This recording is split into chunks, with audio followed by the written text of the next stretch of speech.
I realized is that when I was looking through the featherweight rankings, only one fighter in the top 15 actually has a fight booked right now at featherweight. So I thought it would be the perfect time to matchmake the entire UFC featherweight division. So that's what we'll be doing in this one, from the top 15 to the guys at the bottom of the barrel, and we're gonna matchmake them all for the next fights, and unless they have a fight booked. First, we'll start with Ilya Topuria and Alexander Volkanovski. I think this fight's gonna happen. I think that Volk will need the delusions knocked out of him again, and I think should just book it. But for earlier in the year, May or March, something like that, I think these two should fight, and everyone knows Ilya would probably win again. But we could give Volk his title shot because it opens up for more interesting matchups like this one. Diego Lopez, Monster Evloev rematch. This is probably the best rematch you can make in the whole entire UFC. I mean, their first fight, Lopez stepping up on short notice, and he had an amazing performance. And since then, either of these guys' careers have gone up quite well. Lopez, obviously, with the rise he's had in 2024 from Sodiq Yusuf to Ortega. He's third ranked in the world. And then you've got Evloev, who's won a bunch, and he seems like he's in line for a title shot. But I think you do this fight in Mexico, maybe just on a pay-per-view, and yeah, the winner gets a title shot. Evloev versus Lopez. Next, Arnold Allen, Aljamain Sterling. Aljo already called for this fight, and I think I like it. He said in London, so I think maybe you should do it in London. Featured fight, co-main, who knows? Aljo needs a step down in competition, and I would say Arnold Allen needs a step up since he's coming off the Giga win. Aljo's coming off that close Evloev loss. So this fight seems to make a lot of sense. If we do it in London or even in Miami or something, I think this would be a pretty fun fight to see because I think it would either be a quick knockout for Arnold Allen or a quick ground finish for Sterling, leaning more towards Aljamain there. But yeah, this matchup sounds very fun. Next, this would be my main event for the Mexico card, I would say. Lerone Murphy versus Yair Rodriguez, and Yair really needs to take a step down and defend his ranking, and I think Lerone Murphy, the undefeated 33-year-old prospect, is the perfect person to do that against. I think Lerone would try to wrestle. I'm not even gonna lie. I think he'd try to take Yair down, but on the feet, this would be very interesting. The exchanges, I think Yair would be a little too fast for him, but if Lerone implemented his wrestling as a threat, I think he could outstrike Yair. But this is a very interesting fight at featherweight. They could do this as the main event for the Mexico card, maybe the co-main event. If there's something else there, maybe if they want a main event like Grasso or something. But this is a very good fight. I would lean. I would low-key lean Lerone. I wouldn't be surprised if Lerone won this one. But yeah, good fight at featherweight. Next, Giga Chikadze versus Josh Emmett. And if Josh Emmett's going to come back, which I don't know if he will, I think he might just be done because he's 40 and he hasn't fought in a year and a half. I think he should come back against Giga Chikadze. Sounds like a really interesting fight. I mean, I think Josh Emmett would shoot on him. But if he didn't, it would be a very interesting striking match because you got the kickboxing of Giga Chikadze, which is good, I guess. He has nice roundhouse kicks and he throws a lot of flying kicks versus the pure power of Josh Emmett. I think it would be a really fun fight on the feet. Probably a finish if Emmett won, a brutal KO, and maybe like a decision if Giga won. I'd probably lean Giga in this one, but a close fight. But yeah, these guys haven't fought each other, so you make this fight at featherweight. Next is Bryce Mitchell versus Sean Woodson, and Mitchell coming off the Craig Gracie win. I think we could relax on giving him a top 10 guy, so give him someone that's probably ranked like number 17 in the division. And Sean Woodson, who the rangy Sean Woodson, he He's coming off a first round knockout, which back to knockout ways is very good for him, and so his stock hasn't been any higher, and he shows that his boxing is really good. His hands are slick, and yeah, he could catch you just like he did to Padilla. And if he knocked out Padilla, I think he has a good chance of knocking out it or finishing Bryce Mitchell on the feet. But if Bryce took him down, I think it would kind of be a mauling. So it would be a very interesting stylistic matchup to see if maybe Woodson has improved his takedown defense, or if we're going to see this big gangly man get thrown around by Bryce Mitchell. So good fight. The winner will get a top 10 opponent. This seems like a very good fight to book at featherweight early in next year. Then we've got Doo Choi and Dan Ige, and I think Doo Choi should get a ranked opportunity because of all he's been through, the whole rise about 7 years ago, right by now, of knocking people out. The Cub Swanson fight, we'll get to him later, but the Cub Swanson fight, and then all the wars he gave us, and after those 2 losses and then going to military service, he came back, and a lot of people didn't think he was going to win, even that first fight against Bellagio, and now he's on a 2-fight finish streak. So give him a ranked opponent, give him Dan Ige. This should be a fire fight. It should be a really good fight, because I think they're quite equal everywhere, except I think Choi is a little bit more technical on the feet, and Dan has a little bit more power on the feet. So I think we would see a knockout. This seems like a very good fight. Seems like a barn burner to me. So Dan Ige and Doo Choi at featherweight.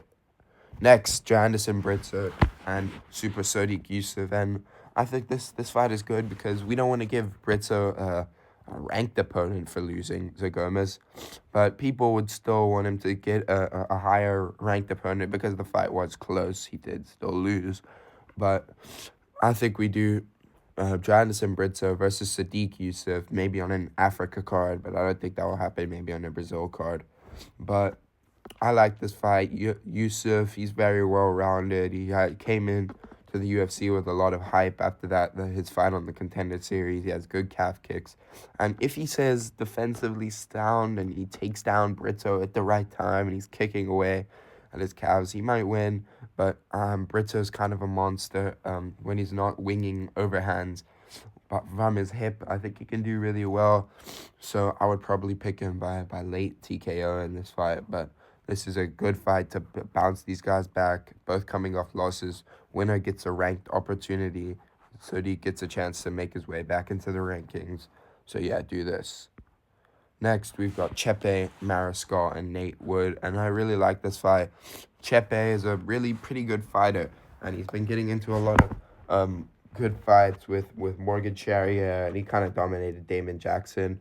But he had another good fight with him. So we'll put him in there with another prospect, Nathaniel Wood. And this, I think, would be a barn burner, because both of these guys have fun fights all the time, especially Chepe. And if you put them together, I think they would swing a lot on the feet and on the ground. I don't even know who would have the advantage. Probably Nathaniel, but a very, very interesting fight at featherweight for me. So let's do Nate Wood versus Chepe Mariscal. Maybe in England, who cares really? Anywhere, even in the Apex, this would be a good fight. I think it would be very hard hitting. Yeah. So do Wood versus Mariscal early this year. So hard to believe we're in 2025. But do Wood versus Mariscal early this year. The winner of this, Wood, he has losses to Naimov and whatever, but Mariscal undefeated in the UFC. If Chepe wins, he gets maybe like an Edson Barboza or a Alex Caceres or something, or Calvin Kattar coming off a loss. So this is a good fight for these guys to try to make their way to the rankings at featherweight. Next, we got a fight that surprisingly hasn't happened, so let's do it. Bruce Leroy, Alex Caceres versus Andre Touchy-Feely, and these guys have both been around for so long, and this fight hasn't happened, and I think we'd get a very, very interesting fight, because Feely loves to just stand and box and kickbox, and Caceres is down to do that as well, but Caceres also has a kind of a mean grappling game, when he wants it. And I think Alex would win this fight, maybe by submission, but I think a decision. And it's always guaranteed to be a very interesting fight when either of them fight. So you put them together, they should create something very fun to watch for the fans. Alex Caceres and Andre Fili. Yeah, that's a good fight. Then we've got, well, this is just looking slightly in the future because they do both have fights booked against Barboza for Garcia and Hyder Emil for William Gomez, but I think they both win those fights. So this is for their next fights. Their next fight should be winner of this goes straight into the rankings, replaces like Calvin Kattar or Brian Ortega as he moves to lightweight. But William Gomez versus Steve Garcia, very, very polar opposite types of styles. But I think Gomez would win because Garcia would go at him. He might be able to chin him. But if Gomez survived and started slipping and ripping Garcia, I think he could finish him. But I think he just win a decision very, very comfortably over Steve, who I do think is kind of a fraud and just like an aggression merchant. But this would be a good fight at featherweight. Winner gets into the rankings. Gomez versus Garcia. Then we've got Isaac Bulgarian versus Josh Kulibal. This is just another fight for Bulgaria to continue his rise in the division. Coming off the Brendan Marat win, we can give him a step up in Kulibal, who's always been well-rounded, and we'll give him a test everywhere, especially on the feet, because I don't think he can stand with Kulibal for extended periods of time without his calf getting beat up a bit and some shots landing on him. But I do think Bulgarian would win. Maybe a decision, maybe a submission. Yeah, maybe a decision or a submission in that one. But yeah, I think this is a good step up from Bulgaria. And the top like 40 guy is Kulibal, top 35 guy, you know. So Josh Kulibal versus Isaac Bulgarian seems like a very, very interesting fight at the division. It gets Bulgarians ranked charge on moving into the top 30, 25 fighters, which you get into like 2 fights and you're into the rankings. But now we've got Pat Sabatini versus Nate the Train Landwehr, and I really like this fight because you have someone who I think is quite underrated in Sabatini. I think this guy's jiu-jitsu is really just really, really good, and no one's going to talk about it. But I think you put him in there with Nate the Train, coming off that Choi schooling, and I think you'll get a great fight. I think Nate could hurt Sabatini quite quickly and quite early, but if he gasses out or if he gives up his back or like even engages in the grappling with Sabatini, I think Sabatini would be able to really take advantage of that and take control of the fight and put Nate in a lot of trouble. So this sounds like a really good fight for a crowded fight night main card somewhere. So Nate the Train versus Pat Sabatini would be a great fight. Then we've got Jamal Emmers and Ricardo Ramos, and this one's guaranteed to be fun. Both of these guys are quite exciting fighters. Jamal Emmers, always in a scrap, always getting a KO or getting KO'd. And Ricardo Ramos, anytime he's having a good performance in the UFC, it's because he's getting a KO, something very good, a highlight, spinning elbow or something. So you put these guys in the cage, there's probably going to be a knockout. Seems like they'll just trade on the feet. So good fight for the featherweight division. Then Morgan Charrier versus Darren the Damage Elkins. And there's a reason to do this fight because Charrier obviously wants to move up in the world, and Elkins just refuses to retire. So at some point, we have to be like, you know what, Darren, we got to give you a prospect. So give the Damage Morgan Charrier and see if he can, I don't know, wrestle him and get it gritty in there and out, and then I guess beat Morgan. But I think Morgan would knock him out pretty easily. But this is a fight at featherweight that I would make. Then we go to Fernando Padilla versus Bill Algier, and two pretty lanky guys for the division, both like 6 foot at least, if I remember. But Bill Algier coming off 2 knockout losses, Padilla coming off a knockout loss of his own. Have these guys fight, should be fun. Padilla is a finisher, and Algier is for the most part as well. So put these guys in there, and you'll get a scrap at featherweight. If Padilla wins, he can look back up the rankings, look to get back on track. Algier wins, He improves his record to 19-9. Next is David Onama versus Billy Quarantillo, and don't tell me this wouldn't be an absolute firefight. Two of the most fun fighters we have in the UFC. Quarantillo coming off another scrap to Cub Swanson, but all of his fights are scraps. And Onama coming off two really crazy fights to Roberto Romero, and before it was I can't remember Onama's fight before that. I think it was I actually have no idea. But, Onama, before that, the Gabriel Santos win, that fight with Nate the Train, he's always going to be in a brawl. So you put these two in a fight together, and I think Onama would win by knockout, but it would be a fun fight on the way to that KO. Next is Hakeem Dawodu versus Danny Silva, and I don't have much thoughts on this fight. Hakeem Dawodu beat Cub Swanson, but he was kind of robbed in his last fight in 2023, so I don't know where he is. And Danny Silva has one win in the UFC right now. He's 9-1. So you do this fight. If Silva wins, people can start talking about him as a prospect. Maybe he gets a finish or something, which improves his stock. And if Dawodu wins, you can put him on the next Canada card, which would, you probably like. Next we've got Miliquazel Costa versus Gavin Tucker, and Miliquazel is coming off a win right now, the submission win over Shailin Nurdabeke, and I think you give him that Gavin Tucker, who hasn't fought in a while, so he should be looking for a fight. So if we do Costa versus Tucker, I think Tucker, he's kind of just one of those fighters that's just kind of there. He doesn't add much to the UFC. He's Canadian. But he has good boxing, and he can grapple a bit. I would pick Costa, but this is a good fight for the featherweight division.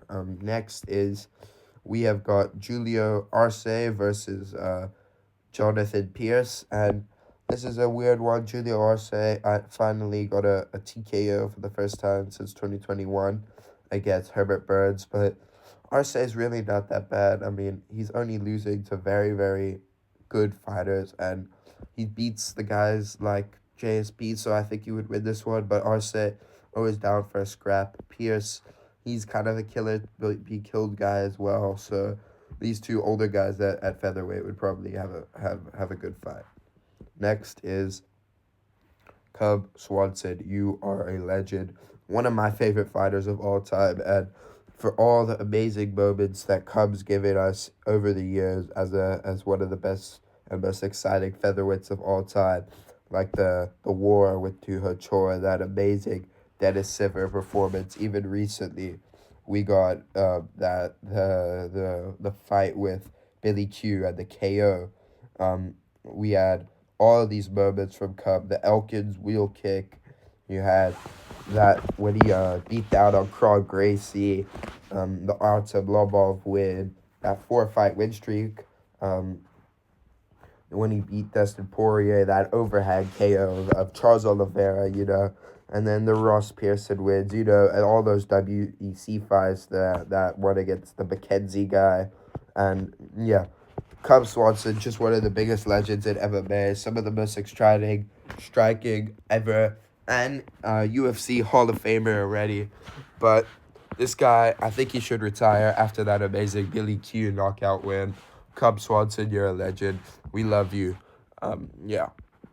Then we have got Jiang Young Lee, the Korean Tiger, versus Gabriel Miranda, and this is a fight to just get Lee back on track after that loss in the first round to Hyder Emil. I think Lee would kind of just destroy Miranda. He's kind of a jiu-jitsu guy who, if he doesn't land in a submission, he's going to have some trouble. So, Jiang Young Lee, bounce-back fight. Then we've got Jekka Saringa versus Nathan Fletcher.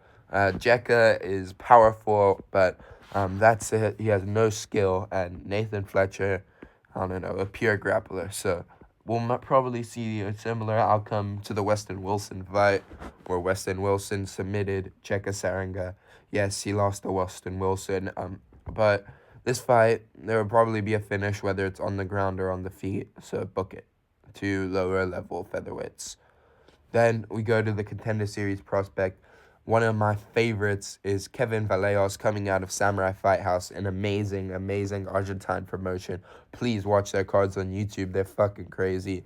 But Kevin Vallejos, second after that loss on the Contender Series to Jean Silva last year, he came back to the Contender Series after another 2 wins in the Fight House and absolutely brutalized Cam Teagues with some of the nastiest boxing combinations.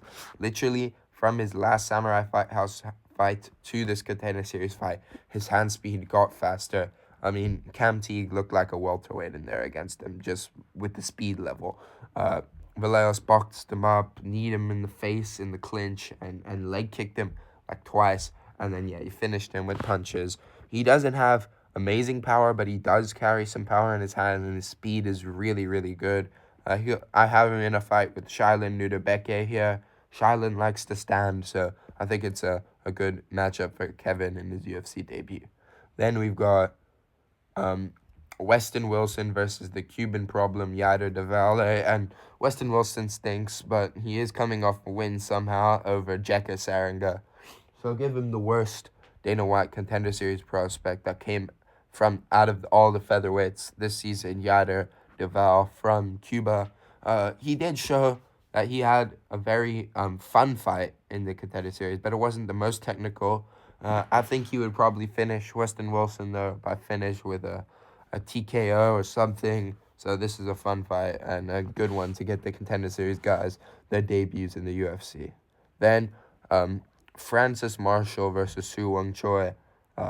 Two really bad fighters, if I have to be honest. Francis Marshall might even be booked, but if he's not, do this fight. Marshall versus Choi.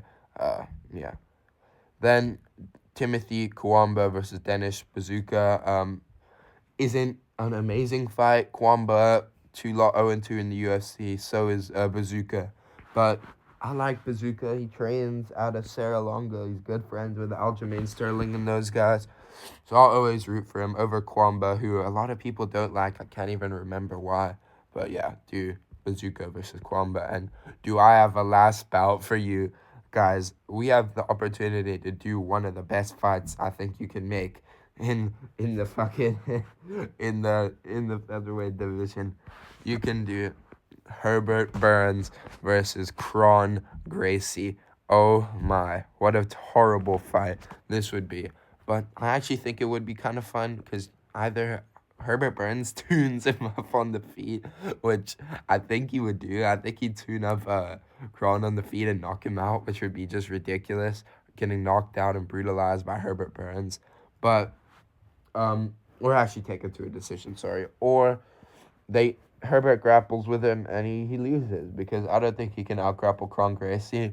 So those are my matchups for the featherweight division. This is me matchmaking the entire division, and I'll see you in the next video.